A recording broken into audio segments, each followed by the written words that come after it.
ये हाथ नहीं, फांसी का फंदा है। वो अभिनेता जिन्होंने अपने अभिनय से लोगों का न सिर्फ दिल जीता बल्कि आने वाले सितारों के लिए भी अभिनय का एक पैमाना तय कर दिया। अरे तो उस कम्बख्त को किसने कहा था कि रात को 2 सेर बिरयानी, एक मुर्गा मुसल्लम और देसी घी के 8 पराठे खा जाए। अब रात का ड्रामा कैसे होगा? दूसरी हीरोइन शाम तक कहाँ से लाऊंगा? एक ऐसे कलाकार जिनके बारे में कहा जाता था कि वो बिना बोले अपनी आंखों से ही अभिनय करते थे। सिनेमा के पर्दे पर हर तरह के किरदारों में जान फूंकने वाले एक एक्टर जिनके साथ स्क्रीन शेयर करने से बड़े को स्टार घबराते थे। तुम ये कहना चाहते हो मैंने ये दौलत, ये पोजीशन, ये इज्जत अपना जमीर, अपने जज्बात बेचकर हासिल किए? अभी तुमने देखा ही क्या? लेकिन क्या आप जानते हैं कि उनकी निजी जिंदगी फिल्मों में निभाए ज्यादातर किरदारों की तरह ही उथल पुथल भरी रही और करोड़ों रुपए कमाने के बावजूद वो कभी भी अपना आशियाना नहीं बना पाए और पूरी जिंदगी किराए के मकान में रहे।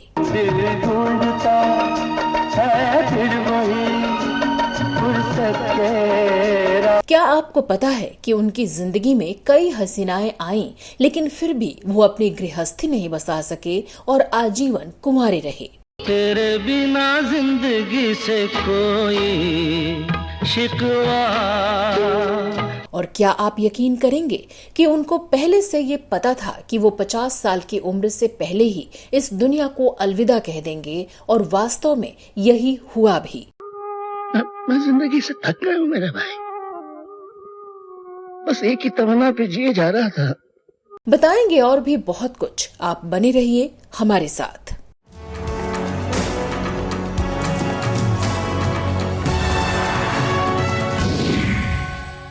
दोस्तों, आज जिस एक्टर की मैं चर्चा करने जा रही हूँ, दुनिया उनको संजीव कुमार के नाम से जानती है। बेहद संजीदा और ज़हीन कलाकार।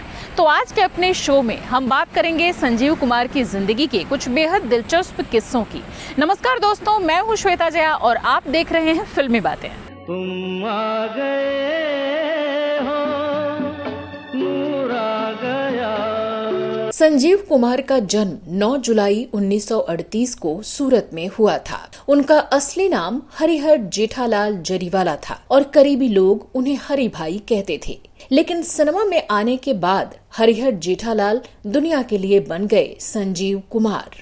मैं भी तो ये नहीं कहता कि आदमी को हाथ पे हाथ रखकर बैठ जाना चाहिए, नहीं, उसे कुछ करना चाहिए, जरूर करना चाहिए, लेकिन सिर्फ अपने लिए नहीं, इंसानियत के लिए। वो जब मात्र 7 साल के थे तभी उनका परिवार मुंबई शिफ्ट हो गया था। मुंबई की गलियों में कदम रखने के बाद अभिनय की दुनिया उनका ध्यान खींचने लगी। राजकुमारी जी, उस दिन आपकी तबीयत खराब नहीं हुई थी, आप टुन थी, टुन। 4 पैक जिन, 3 पैक ब्रांडी, 3.5 पैक विस्की और आखिर में 1 पैक ठर्रे का भी मार लिया था आपने। संजीव ने फिल्मों में अभिनय करने का सोचा और फिर वो स्टेज पर एक्टिंग करने लगे। संजीव कुमार ने अपने अभिनय जीवन की शुरुआत की इप्टा के स्टेज से। इसके बाद वो इंडियन नेशनल थिएटर से जुड़े। 20 साल में अपने बड़े भाई की याद कभी नहीं आई, कभी भी मुड़कर ये नहीं देखा कि तुम्हारा बड़ा भाई तुम लोगों के बगैर किस तरह मर मर के जी रहा है। दरअसल संजीव कुमार बचपन से ही अभिनेता बनना चाहते थे, इसलिए फिल्मों तक पहुंचने का उनका सफर कोई इत्तेफाक नहीं था। किशन महाराज, एक बार पैसा आ जाने दो मेरे पास, फिर तुम देखना दुखों के जुलूस खत्म हो जाएंगे, खुशियों की बारात निकलेगी मेरे घर से। काफी मशक्कत के बाद संजीव कुमार ने अपने फिल्मी करियर की शुरुआत 1960 में हम हिंदुस्तानी फिल्म में मात्र 2 मिनट की छोटी सी भूमिका से की थी। साल 1962 में राजसी प्रोडक्शन की फिल्म आरती के लिए उन्होंने स्क्रीन टेस्ट दिया, लेकिन वो पास नहीं हो सके। इसके बाद उन्होंने कई बी ग्रेड फिल्मों में काम जारी रखा। ये साधारण सी फिल्में थी, लेकिन फिर भी उन्होंने अपना असाधारण काम इन फिल्मों में जारी रखा और अपने अभिनय के बलबूते सबका ध्यान आकर्षित करते रहे। आपके पास देखने वाली आंख है, हम उसकी कदर करते हैं। हमारे पास टुकड़े कर देने वाली तलवार भी है, जब वो देखेंगे तो उसकी भी कदर करेंगे। इसके बाद बतौर लीड एक्टर उन्हें 1965 में प्रदर्शित फिल्म निशान में काम करने का मौका मिला। इसके बाद उन्होंने स्मगलर, पति पत्नी, हुस्न और इश्क, बादल, नौनिहाल और गुनहगार जैसी कई फिल्मों में अभिनय किया, लेकिन कोई भी फिल्म बॉक्स ऑफिस पर सफल नहीं हुई। कैसी बातें कर रही हैं आप? फिर आप ओह, ऐसी बातें करते हुए शर्म नहीं आती आपको, तुमको? वर्ष 1968 में प्रदर्शित फिल्म शिकार में वो पुलिस ऑफिसर की भूमिका में दिखाई दिए। ये फिल्म पूरी तरह अभिनेता धर्मेंद्र पर केंद्रित थी। फिर भी संजीव कुमार धर्मेंद्र जैसे अभिनेता की उपस्थिति में भी अपने अभिनय की छाप छोड़ने में कामयाब रहे। इस फिल्म में उनके दमदार अभिनय के लिए उन्हें सहायक अभिनेता का फिल्म फेयर अवार्ड दिया गया। दोनों पिस्तौलें गायब और ये गोली भी .32 की लगती है। साल 1968 में प्रदर्शित फिल्म संघर्ष में उन्होंने दिलीप कुमार के साथ काम किया। इस फिल्म में छोटी सी भूमिका में भी उन्होंने बेहतरीन अभिनय कर अपनी छाप छोड़ी। इसके बाद आशीर्वाद, राजा और रंक, सत्यकाम और अनोखी रात जैसी फिल्मों में मिली कामयाबी के जरिए संजीव कुमार ने दर्शकों के बीच अपने अभिनय से धाक जमाया। दुख तो सभी की जिंदगी में होता है कमल। किसी को बिन मांगे मिल जाता है मेरी तरह, और कोई जानबूझ के मोल ले लेता है तुम्हारी तरह। 1968 में रिलीज हुई उनकी फिल्म राजा और रंक पर्दे पर जबरदस्त सफल हुई। इस फिल्म ने संजीव कुमार को इंडस्ट्री का स्टार बना दिया। इस फिल्म में संजीव कुमार ने कम उम्र में ही उम्रदराज व्यक्ति का रोल निभाया था। जहां बहुत से हीरो अपनी छवि बिगड़ जाने के डर से ऐसे किरदार से खुद को दूर रखते थे, वहीं संजीव कुमार बस अभिनय पर ध्यान देते थे।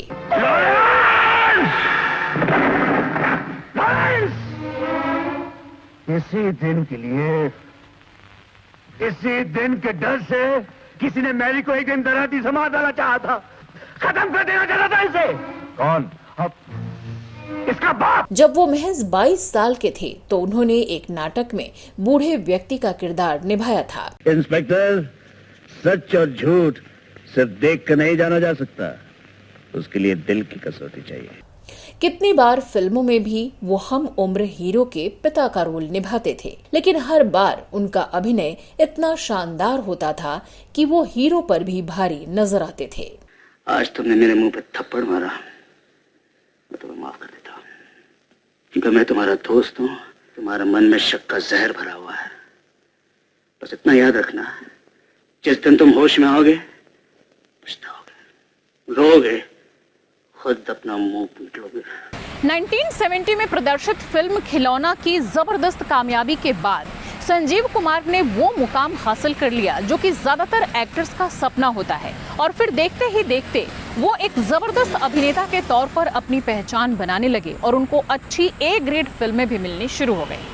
इसके साथ ही साल 1970 में ही प्रदर्शित फिल्म दस्तक में उनके लाजवाब अभिनय के लिए उन्हें सर्वश्रेष्ठ अभिनेता के राष्ट्रीय पुरस्कार से सम्मानित किया गया। 1972 में प्रदर्शित फिल्म कोशिश में उनके अभिनय का नया आयाम दर्शकों को देखने को मिला। इस फिल्म में संजीव कुमार ने गूंगे की भूमिका निभाई थी और वो अपने लड़के की शादी एक गूंगी लड़की से करना चाहता है, लेकिन उनका लड़का इस शादी के लिए राजी नहीं होता है। तब उनकी आंखों में विषाद की गहरी छाया और चेहरे पर क्रोध होता है। बगैर संवाद बोले सिर्फ आंखों और चेहरे के भाव से दर्शकों को सब कुछ बता देना संजीव कुमार की अभिनय प्रतिभा का एक ऐसा उदाहरण था जिसे शायद ही कोई अभिनेता दोहरा पाए। मैं भी तो ये नहीं कहता कि आदमी को हाथ पे हाथ रखकर बैठ जाना चाहिए, नहीं, उसे कुछ करना चाहिए, जरूर करना चाहिए। 1972 में ही संजीव कुमार की फिल्म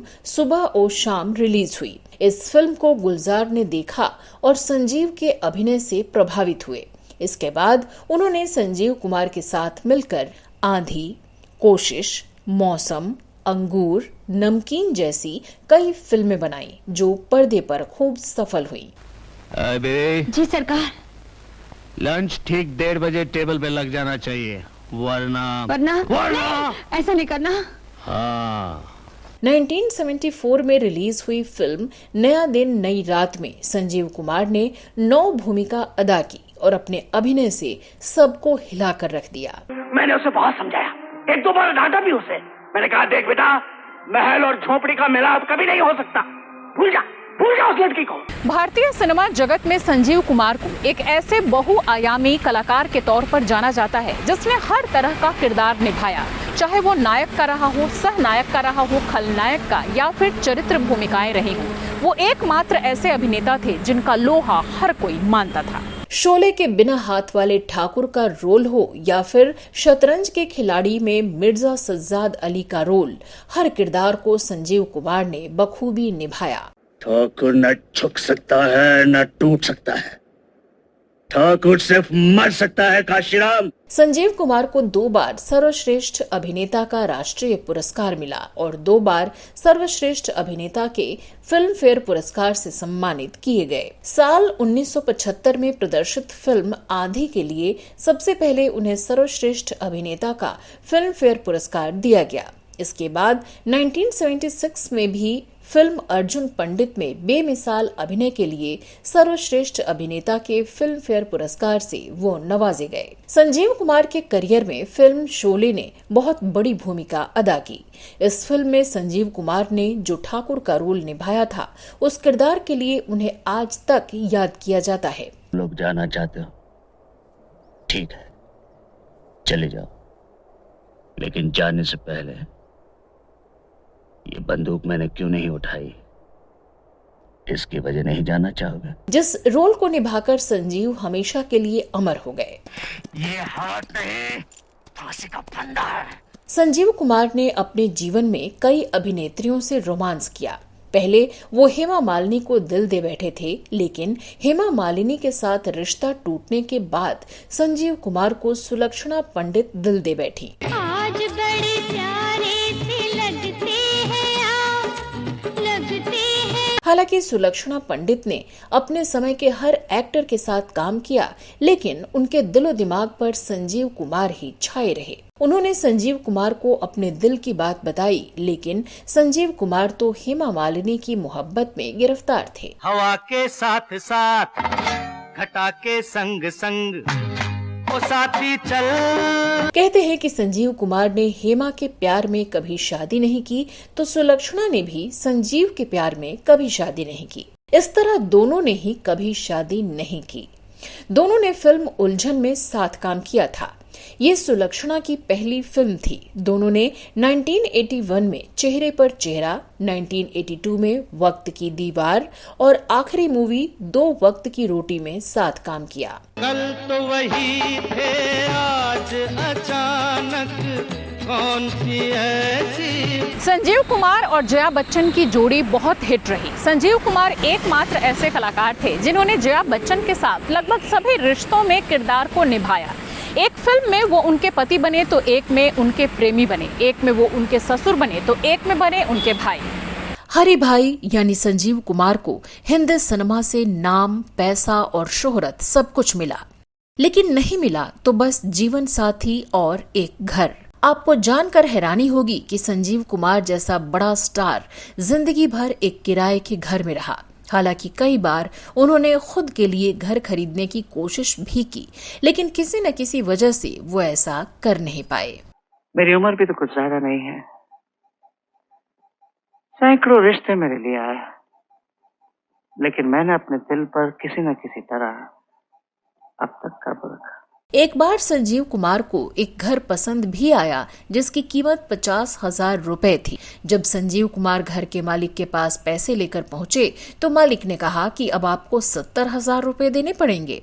कुछ दिन बाद संजीव कुमार 70,000 लेकर पहुंचे तो मकान मालिक ने 1 लाख रुपए की डिमांड कर दी। ये बात संजीव को बहुत बुरी लगी और उन्होंने उस घर को खरीदने का इरादा ही छोड़ दिया।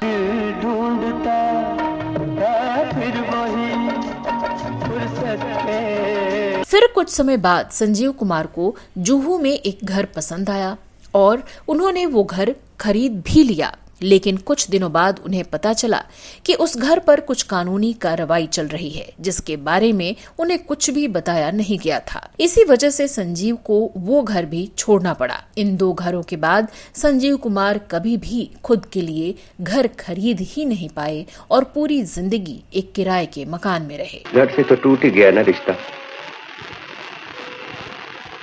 पता नहीं कहाँ से टूटा है और कहाँ से जुड़ा हुआ है अब तक। संजीव कुमार के परिवार में कहा जाता था कि उनके घर का कोई पुरुष 50 साल से ज्यादा का जीवन नहीं जी पाया था। उनके छोटे भाई नकुल का निधन उनसे पहले हो गया था। उसके 6 महीने बाद उनके बड़े भाई किशोर का भी निधन हो गया। संजीव कुमार को हमेशा इस बात का डर रहता था कि वो भी जल्द ही इस दुनिया को अलविदा कह देंगे। इसके पीछे उनका एक डर था जो उनके मन में बैठ गया था। ऐसे में संजीव कुमार को भी यही लगता था कि वो भी 50 से कम उम्र में ही दुनिया को अलविदा कह देंगे। मुझे मेरे हाल पे छोड़ दो, बहुत सी कट गई है, थोड़ी रह गई है, वो भी कट जाएगी। महज 47 साल की उम्र में 6 नवंबर 1985 को हार्ट अटैक से संजीव कुमार का निधन हो गया और वो हमेशा के लिए इस दुनिया से चले गए। लेकिन अपने पीछे ऐसी यादें छोड़ गए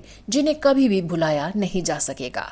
संजीव कुमार का गुरुदत्त की जिंदगी के साथ एक अजीब संयोग रहा। हालांकि गुरुदत्त साहब उनसे 13 साल बड़े थे, लेकिन दोनों में कई समानताएं थी। दोनों का जन्म 9 जुलाई यानी कि एक ही डेट पर हुआ था। तो वहीं एक फिल्म के साथ भी दोनों की मौत का किस्सा एक अजीब तरह से जुड़ा हुआ है।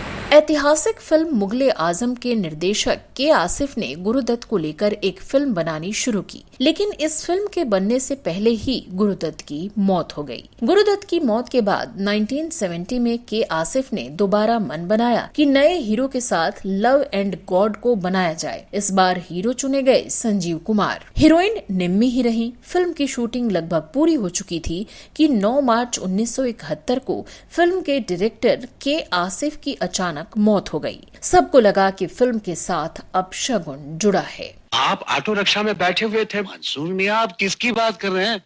मैं तो अभी घर से निकलकर सीधे यहाँ। के आसिफ की ये पहली रंगीन फिल्म थी। इस फिल्म को फिर रोक दिया गया और 15 साल बाद प्रोड्यूसर केसी बोकाडिया की मदद से फिल्म 1986 में रिलीज हुई। दिलचस्प बात थी कि फिल्म तो रिलीज हुई, लेकिन उससे 1 साल पहले ही यानी कि 1985 में फिल्म के हीरो संजीव कुमार की भी मौत हो गई। इस फिल्म को देखने के लिए न तो गुरुदत्त, न ही निर्देशक के आसिफ और न ही संजीव कुमार जीवित रहे। इस तरह 1963 में जो फिल्म बननी शुरू हुई वो 23 साल बाद 27 मई 1986 को रिलीज हुई। गिनीज बुक ऑफ रिकॉर्ड में इस फिल्म को शामिल किया गया। संजीव कुमार के निधन के करीब 30 साल बाद उनकी यादों को गुजरात के सूरत में बने संजीव कुमार ऑडिटोरियम में संजोया गया है, जिसका उद्घाटन पीएम नरेंद्र मोदी ने 14 फरवरी 2014 को किया था। तो दोस्तों, आपको आज का हमारा ये शो कैसा लगा कमेंट सेक्शन में लिखकर जरूर बताइएगा। साथ ही आपको अगर संजीव कुमार साहब से जुड़ी हुई कुछ कहानी, कोई किस्सा पता हो तो वो भी लिखकर बताना मत भूलिएगा। चलते चलते आपको एक और जानकारी दे दूं कि अगर आप घूमने फिरने के शौकीन हैं तो मेरे दूसरे channel Shweta Jaya travel blog की सैर करना मत भूलिएगा। वहाँ आपको अलग अलग जगहों, मोन्यूमेंट्स और रिलीजियस प्लेसेस के बारे में पूरी जानकारी मिलेगी। तो चलिए कुछ और अनटोल्ड बॉलीवुड स्टोरीज के साथ अगले एपिसोड में आपसे फिर होगी मुलाकात। फिलहाल मुझे दीजिए इजाजत। नमस्कार।